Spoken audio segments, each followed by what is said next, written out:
Bonjour à tous, merci encore de votre fidélité. Je suis très heureux de vous retrouver pour ce nouveau numéro de School TV Le Mag. Vous le savez, on est ensemble pendant une demi-heure, 30 minutes pour faire le point sur la scolarité de vos enfants. Aujourd'hui, on se met en mode extra school et on s'intéresse, attention, au twirling bâton. Qu'est-ce que c'est? Un sport qui mélange gymnastique, danse et j'ai envie de dire un petit peu de théâtre. Je ne sais pas si mes invités sont d'accord avec moi, on va le voir dans un instant. Irina Capron, on vous dit tout. Elle sort sa loupe, les twirlers. Oui, c'est comme ça qu'on dit, ce sont des amoureux du beau geste forcément. Comment progresser dans cette discipline sur le plan artistique et surtout technique? Quelle place pour cette discipline, pourquoi pas à l'école? Et puis le twirling est une institution aux États-Unis, au Japon. Qu'en est-il en France? Et est-ce qu'il y a une touch française? Est-ce qu'il y a un savoir-faire français? On en parle tout de suite avec nos invités. Mathéo Soto, bonjour Mathéo. Bonjour. On est ravis de vous recevoir. Avec plaisir. Triple champion du monde, septuple champion d'Europe. Oui. Vous ne vous arrêtez jamais, vous? Non.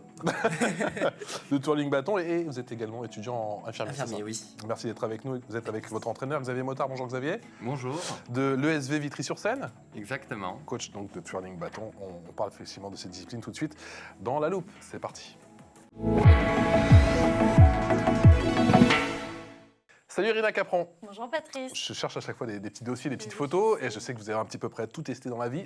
Mais twirling bâton, non? Non, J'ai pas jamais. trouvé. Mais j'aimerais bien. Ouais. Pourquoi pas? Ah, donc...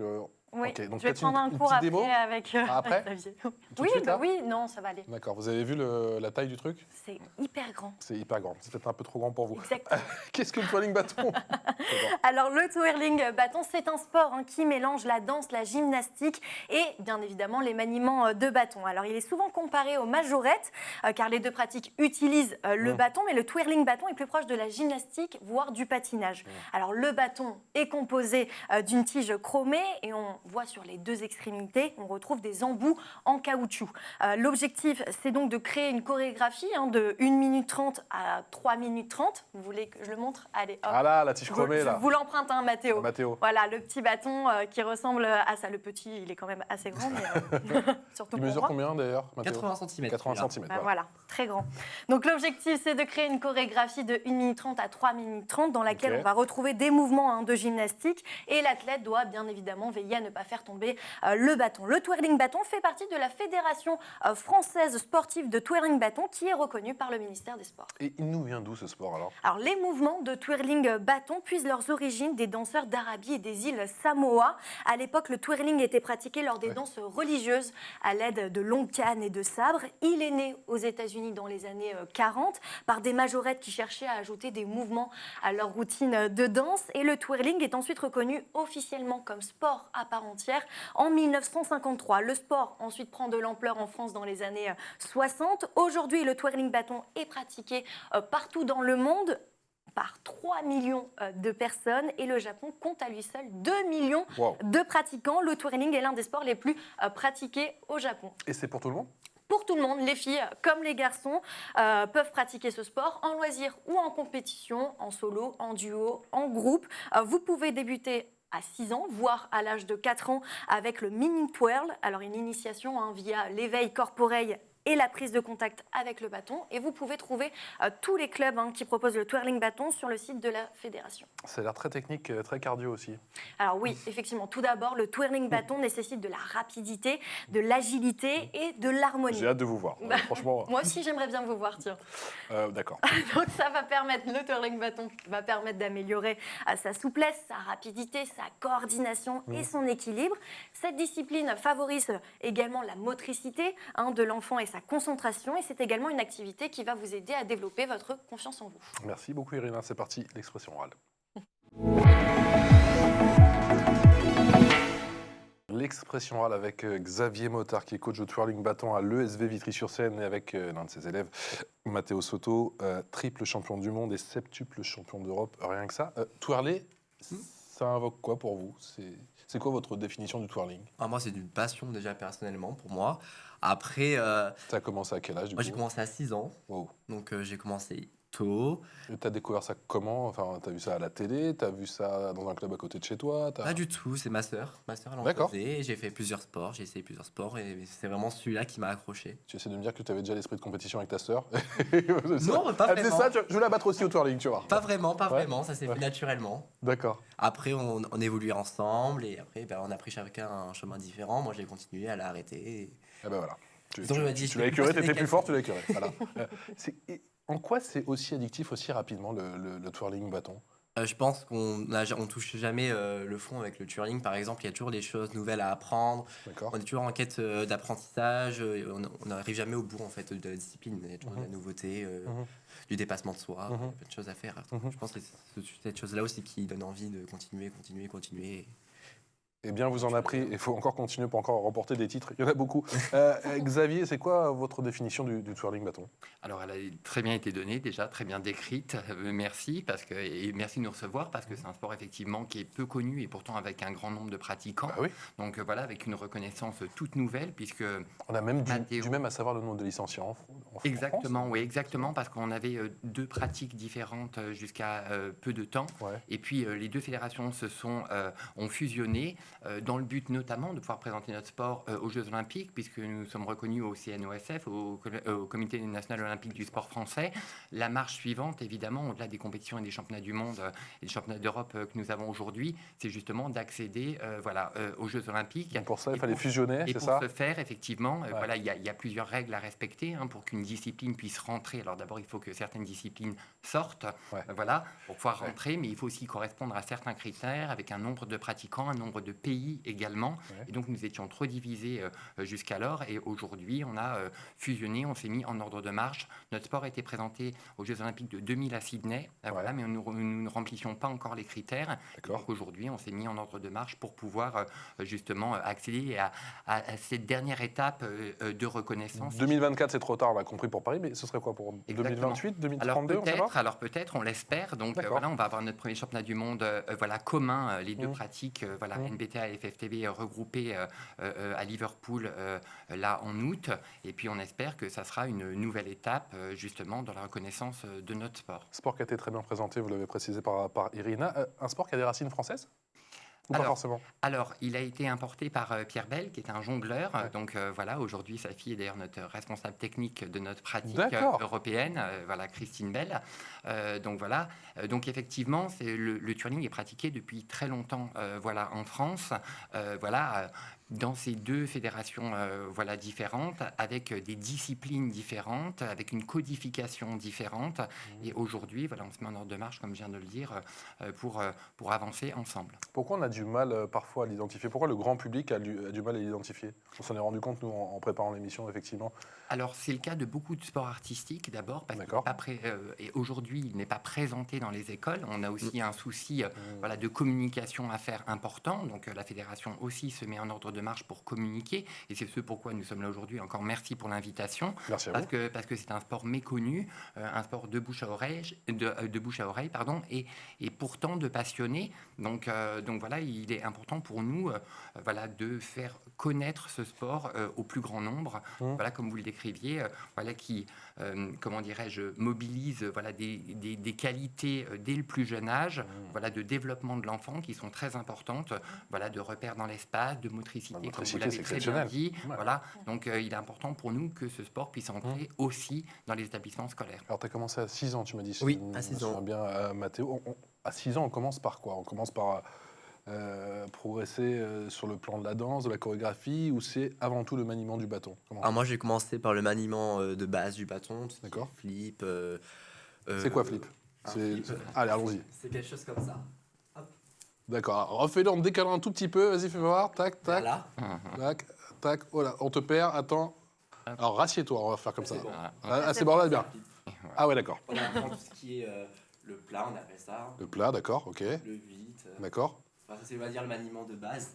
Il y a un bâton ou il peut y avoir 2 bâtons? On peut faire avec 2 bâtons, 3 bâtons. D'accord. Et des disciplines de 2 bâtons, de 3 bâtons. D'accord. Moi, ça m'impressionne. Irina. Je ne saurais pas faire ça. Mais justement, alors le bâton se choisit par rapport à la taille du bras, c'est ça? Exactement, oui. Et après, il n'y a pas d'autre spécificité par rapport au bâton, c'est ça? Juste la taille? Non, oui, c'est plutôt à la taille parce que par exemple, quand on peut faire des bretzels, ça peut toucher le sol. Avoir un bâton trop petit, ça impacte notre pratique parce que du coup, il y a des choses qu'on est limité. Et quand c'est trop grand, Pareil, Mm. ça impacte aussi parce que du coup, le bâton, il peut taper par terre. Mm. C'est plus compliqué. On commence à travailler la danse ou on commence la partie technique avec le bâton? Comment... Alors, On est petit. le maintien corporel est évidemment une base.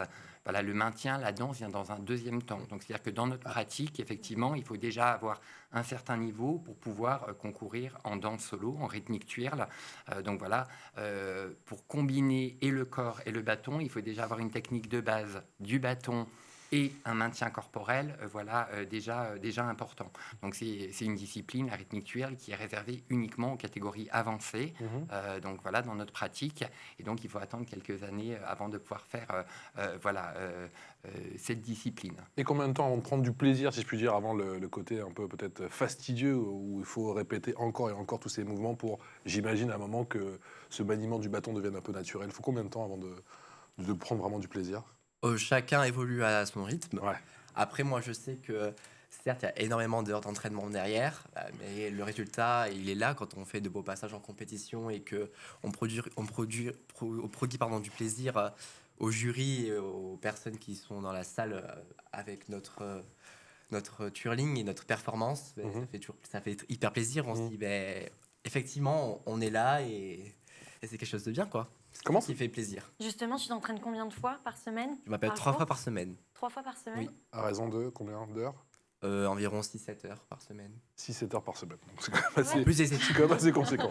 Oui, en plus des études, effectivement, puisque tu destines à devenir infirmier. Oui. Comment on travaille ses points forts, à commencer, j'imagine, par son habileté, sa facilité d'exécution, sa coordination surtout?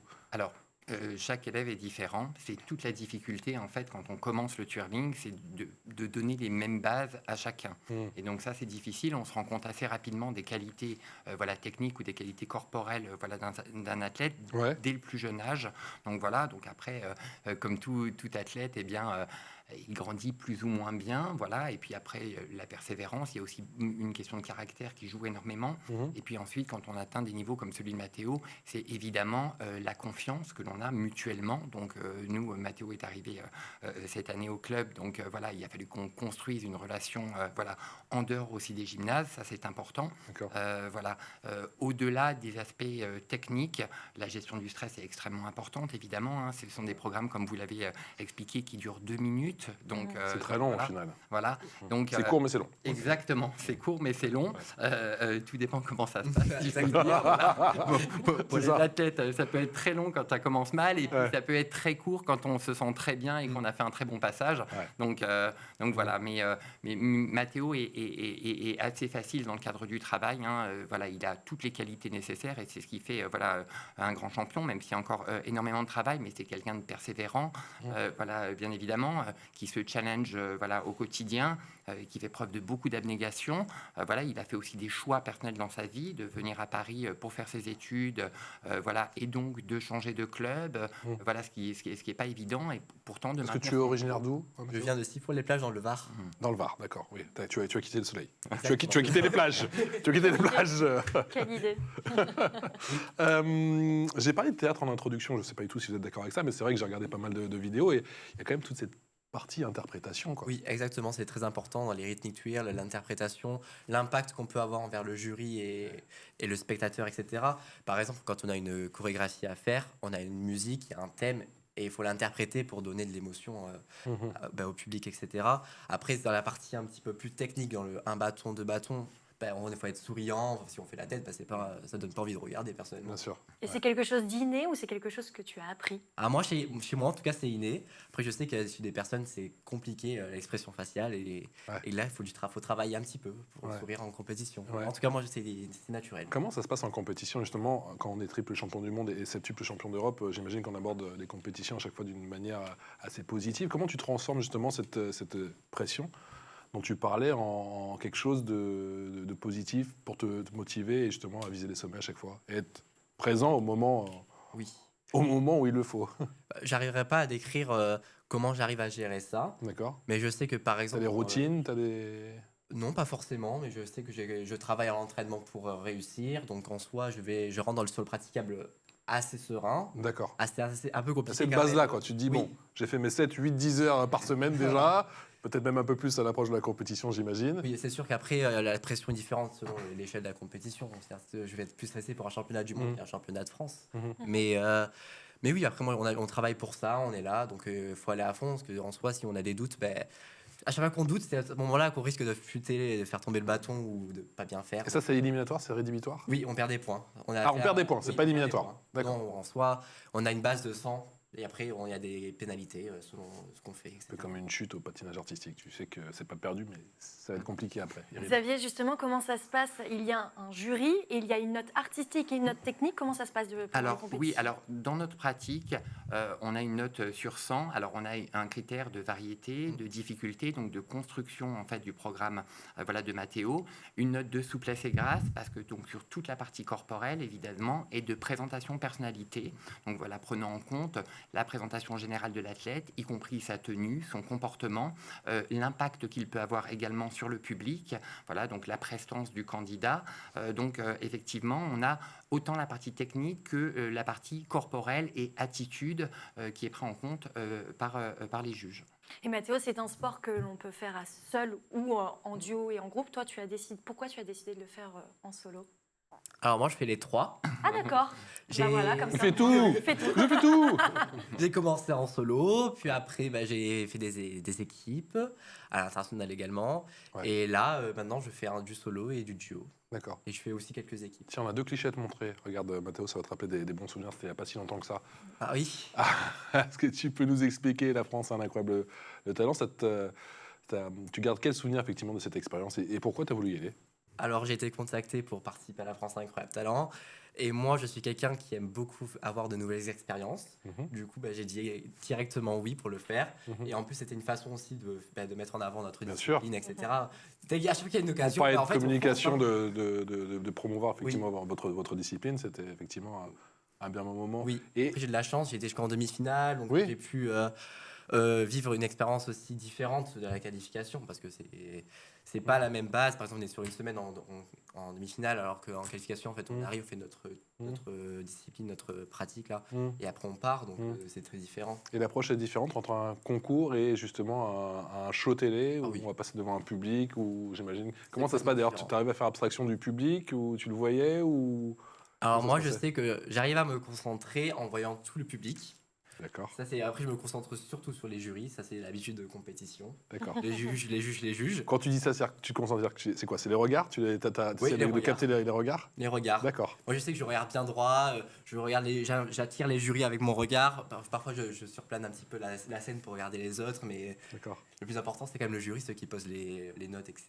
Donc, il faut avoir quand même un impact. Ça, c'est important. Comment on apprend justement l'occupation de la scène, si je puis dire, que ce soit à la télé ou en concours sur un programme? Alors, sur un Comment ça se programme, bâtit? vous en parliez tout à l'heure, justement, l'interprétation corps-visage, elle est extrêmement importante. Donc, le choix musical qui est défini, donc cette année, nous en avons discuté avec Mathéo pour choisir ensemble. Il faut qu'il se sente à l'aise, bien évidemment, que le thème musical lui parle. Cette année, on a pris le thème de Love Story, qui est une musique très classique, au piano, sans parole. Il était important que Mathéo connaisse l'histoire de ce film, bien évidemment, pour s'imprégner émotionnellement du sujet et puis de l'interpréter. Alors effectivement, ensuite, on travaille sur les respirations, on travaille sur le contact visuel, sur les expressions voilà, du corps et du visage. Et ça, on doit reprendre et au fur et à mesure. Ensuite, il faut réussir... C'est le même coach qui gère tout ça, du coup? Oui. Waouh! En fait, il faut apprendre à se détacher de la technique.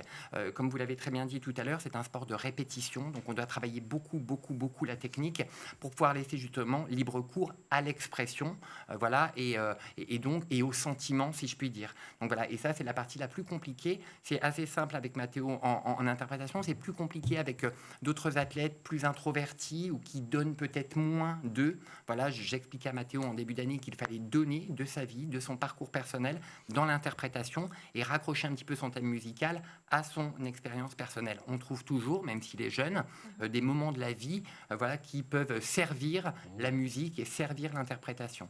Raconter des histoires, c'est ce que tu préfères faire au final dans ta discipline? Oui, j'adore. On en parlait il n'y a C'est pas longtemps avec important. Philippe Candeloro, effectivement, on faisait une émission sur le patinage et on disait qu'il y a des programmes et même des personnages qui avaient marqué bon nombre de générations. Même pour des gens qui n'aiment pas forcément le patinage, mais ça parle à tout le monde. Toi aussi, c'est ce que tu préfères faire, raconter des histoires. Oui. Bah, en fait, on met de nous dans notre chorégraphie, donc c'est un peu notre part. Et c'est une façon, par exemple, pour rendre hommage à des personnes, pour les remercier. Donc, on va dire, il y a une part personnelle à chaque chorégraphie que je peux faire. Irina.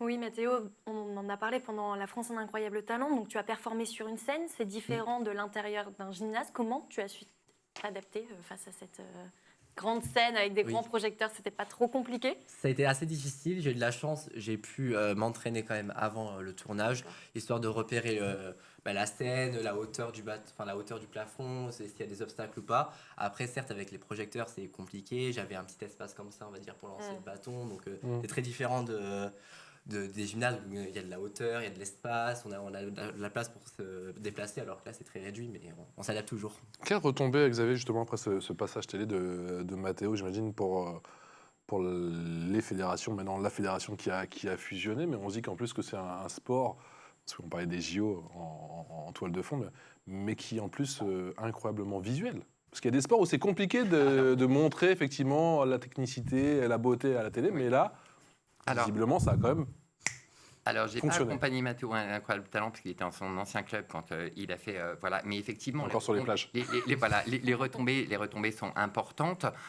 Bien sûr, il faut gérer aussi une notoriété grandissante après une émission comme celle-là. Donc, apprendre à Mathéo à gérer aussi sur les réseaux sociaux et les différentes sollicitations qu'il peut avoir. Pour la partie effectivement promotion de notre sport. C'est un peu plus compliqué pour nous parce que, évidemment, ce sont des plateaux qui ne sont pas adaptés à notre pratique, ne serait-ce que la hauteur, les lumières, les sols qui sont glissants. Donc, effectivement, comme le disait Mathéo, les chorégraphies qui ont été présentées ne reflètent pas véritablement, elles reflètent la partie spectacle, mais pas la partie technique et sportive, donc alors c'est très bien, il faut continuer à faire ces émissions pour faire connaître notre pratique, mais elles ne reflètent pas forcément le travail que nous pouvons faire en compétition. Il y a la partie show effectivement et la partie spectacle, donc c'est pour ça que j'aide aussi Mathéo à faire le tri dans les différentes sollicitations, parce qu'on pourrait très rapidement tomber vers le spectacle et moins vers le sport. Et donc aujourd'hui où on cherche à gagner justement en légitimité sportive, Mathéo ne fait pas toutes les émissions. Et donc là, c'était effectivement un très beau tremplin, mais je suis vigilant sur la présentation de notre sport et de notre pratique. Quel message est passé? Triple champion du monde, septuple champion d'Europe. Clairement, on a un bon niveau en France. Qu'est-ce que l'on vaut, alors qu'il va y avoir le mondial à Liverpool, je crois que tu l'as précisé, au mois d'août prochain, en mode fusion, c'est facile, les fédérations. On vaut quoi, nous, les Français, sur le plan mondial? Alors, on est une très bonne nation, toujours sur le podium. Il y a évidemment des grandes nations, avec les États-Unis, avec le Japon, avec l'Italie, qui monte. Ah, les Italiens sont là aussi. Voilà, les Italiens arrivent. Mais effectivement, on tient plutôt bien notre rang. Il faut savoir qu'on n'a pas de structure en France aujourd'hui de sport-études, contrairement aux universités américaines ou justement au Japon, où ils sont 2 millions de pratiquants. Donc effectivement, on ne part pas avec les mêmes cartes, si je puis dire, même s'il y a eu un gros effort de notre fédération pour encadrer, pour créer des pôles France, mais aujourd'hui, nous n'avons pas de cursus scolaire de twirling. Donc et les résultats sont plutôt très bons compte tenu des moyens qui nous sont aujourd'hui alloués. Donc on reste. J'ai l'impression que c'est comme ça globalement dans tous les sports en France. Je trouve que c'est miraculeux nos résultats, quelles que soient les disciplines, vu les moyens qui sont alloués. Quand tu vois ce qui se passe au Japon, quand tu vois ce qui se passe au Canada, quand tu vois ce qui se passe bien sûr aux États-Unis, et tu vois les résultats, mais tu vois les moyens, tu comprends. Tout est mis à leur disposition. Et nous, tu as l'impression que c'est quand même un peu la débrouille. Oui, c'est vrai. Avec des résultats à la clé. C'est incroyable. Oui. C'est d'autant plus beau, tu me diras. Mais bon. C'est compliqué d'avoir des gymnases spécifiques pour notre pratique, parce qu'évidemment, il nous faut de la hauteur, il nous faut, nous ne sommes pas des vous cassez tout, on connaît. Par rapport au sport collectif et tout ça, nous ne sommes clairement pas prioritaires. Nous, c'est d'autant plus difficile en Ile-de-France, et encore, on a une mairie qui nous soutient beaucoup. On a la chance d'avoir un palais des sports pour que Mathéo puisse Vitry-sur-Seine. s'entraîner dans les meilleures conditions. Mais c'est pas le cas de tous les sportifs. Donc régulièrement, on se retrouve dehors quand il fait beau. On a vraiment un problème de plafond. Irina qui propose d'aller chez elle aussi, mais pas de problème de plafond. L'info en plus. Irina, c'est parti tout de suite. On va aller chez toi dans le Calvados. Oui, si vous voulez. C'est partout chez moi. Exactement. Effectivement, donc le club de Ouistreham en Normandie, il y a quelques années, ce club comptait seulement une dizaine de licenciés, mais aujourd'hui, il en compte plus d'une centaine grâce aux champions Eden et Virgile Laberte. Alors Eden est championne d'Europe et a gagné la Coupe du Monde, et Virgile est double champion du monde et triple champion d'Europe. En 2017, après avoir mis fin à leur carrière, ils ont décidé de devenir entraîneurs dans le club de Ouistreham. Aujourd'hui, ils entraînent donc des centaines d'athlètes normands, et certains d'entre eux vont donc participer à ces prochains championnats du monde qui se tiendront donc du 4 au 13 août prochain à Liverpool en Angleterre. Et le couple est également sollicité par l'Australie. Ils ont été appelés pour préparer une chorégraphie contemporaine pour les athlètes australiens en vue des championnats du monde. Aller faire une carrière à l'étranger, ça peut être l'un de tes axes de progression, que ce soit en tant que twirler, je ne vais pas te mettre en difficulté, ou après, peut-être pourquoi pas pour une carrière de chorégraphe ou d'entraîneur. J'ai pas pensé à ça pour le moment. Je sais que je suis encore athlète, donc je Bien répondu. me Il focalise est bon. sur ça pour le moment. Il est bon. La réponse Eh, n'est pas très bien. Après, on ne sait pas. Même pas besoin de coacher là-dessus. Il est parfait. On ne sait pas de quoi la suite est faite, mais en tout cas, pour le moment, je pense pas à ça. Non, mais Parce qu'on mais m'a sans vouloir te la piéger, tête. parce qu'on l'a dit, et on en reparlait encore une fois des moyens. On a parlé des États-Unis, on a parlé du Japon, bien sûr, toute la culture nippone, il y a toute cette culture, tous ces moyens, et on voit en fait, effectivement tous ces coachs qui, pourquoi pas, et je pense aussi à vous, sont appelés à l'étranger. Ça peut être un axe de développement aussi pour les. Il y a une touch française. Oui, clairement, il y a une touch française, évidemment. Et depuis des années, D'accord. on travaille un petit peu en vase clos, si je puis dire, même Ouais. si voilà, on a des stages d'été sur lesquels on a des intervenants internationaux voilà, qui apportent aussi voilà, leur touche. Mais clairement, il y a une touch française. Et puis, la France est aussi précurseur, si je puis dire, puisque Mathéo, on n'en a pas encore parlé, mais on revient du championnat d'Europe et on vient de présenter Mathéo et son collègue Jérémy. Ouais. Donc voilà, ils sont en duo masculin. Donc c'est la première fois que dans une compétition internationale, on présente un duo de garçons. On parlait de l'évolution justement de notre sport, de Ouais. la pratique, vous le disiez très bien, qui est mixte. Mais aujourd'hui, les duos étaient soit exclusivement féminins, Ouais. soit mixtes, filles garçons. Et pour la première année, on a présenté un duo de garçons. Donc ce duo était quasi évident puisqu'ils ont une relation quasi filiale puisqu'ils sont très amis et Jérémy est un petit peu son grand frère depuis 10 ans. Donc voilà, on a présenté ce duo avec peu de certitude. On ne savait pas comment voilà, ça allait être reçu. Hein. On a parfois été déconseillé de le faire. Et vous avez été agréablement surpris. Et plus qu'agréablement surpris, puisque l'ensemble des pays européens ont reçu ce duo voilà, extrêmement bien, avec beaucoup de support et D'accord. beaucoup voilà, d'acclamations, ce qui a permis, à notre grande surprise, parce que voilà, c'était une tentative de revenir avec un titre de champion d'Europe en duo aussi pour Mathéo voilà, et Jérémy. Donc c'est une première, donc notre sport aussi évolue, c'est dans l'air du temps. Il est important, comme tous les sports voilà, artistiques. On l'a vu aussi dans des émissions, vous parliez des plateaux télé de Danse avec les stars, avec un couple d'hommes. Oui. Voilà. Et donc, et ça, c'est important de montrer que notre discipline aussi avance, Est évolue ouverte. avec son temps, Bien sûr. comme toute discipline. Voilà. Donc, on est assez fiers, effectivement, de cette prestation et que la France et aussi les juges français aient eu le courage de sélectionner voilà, un duo 100% masculin voilà, pour faire avancer aussi les mentalités, faire avancer le sport. Et donc, je pense que tout va dans le bon sens. Mathéo, elle symbolise quoi cette victoire avec Jérémy? Déjà, un titre de champion d'Europe, c'est pas négligeable, hein, Bah ça oui. fait toujours plaisir. C'est Alors, sûr. surtout avec. Quelque mon part, est-ce que frère, tu n'avais pas déjà gagné en ayant concours avec ton frère de cœur? jamais concouru vraiment avec lui, en fait. C'est vraiment une première fois que je concours seulement avec lui. Ouais. Et donc, un titre de champion d'Europe, j'en ai déjà eu. Mais celui-là, il a une saveur particulière parce qu'en plus, c'est partager le praticable et avec lui, et sachant que c'est mon grand frère de cœur depuis bien longtemps, depuis que je suis tout petit, ben, ça fait encore plus plaisir, quoi. Est-ce que tu as des modèles? J'en ai pas parlé effectivement parce que je connais pas moi les stars du twirling, mais petit, j'imagine que peut-être ton modèle c'était ta sœur, modestement, en tout cas tu as voulu l'imiter. Et après, est-ce que tu t'es identifié à telle ou telle personne, que ce soit dans ta discipline ou dans une autre discipline? Je m'identifie pas à une personne, mais par contre, certes, on regarde. Moi, je suis quelqu'un qui regarde beaucoup de vidéos sur YouTube de Ta twirling. génération. Ah oui. beaucoup. Et ben oui, il y a des gens qui ont marqué l'histoire, comme du Aneta Lucero, du Holly Nelson, c'est des grandes stars américaines, D'accord. japonaises, etc., comme Keisuke Komada. C'est plein de D'accord. grands twirlers qui ont marqué leur temps. Et quand on les voit performer sur YouTube, etc., ben, c'est toujours un plaisir, un régal pour les yeux, quoi. C'est l'avantage aussi de cette nouvelle génération, parce qu'on a parlé du nombre d'heures d'entraînement, mais il n'a pas parlé du nombre d'heures de visionnage, Ah bah parce ça, que c'est une passion aussi. Clairement, On peut s'inspirer, Alors, picorer à droite à Alors, gauche. ils peuvent s'inspirer, ça peut être très positif parce qu'effectivement, Mathéo a appris aussi beaucoup de choses voilà, par lui-même en regardant des vidéos ou en essayant. Voilà.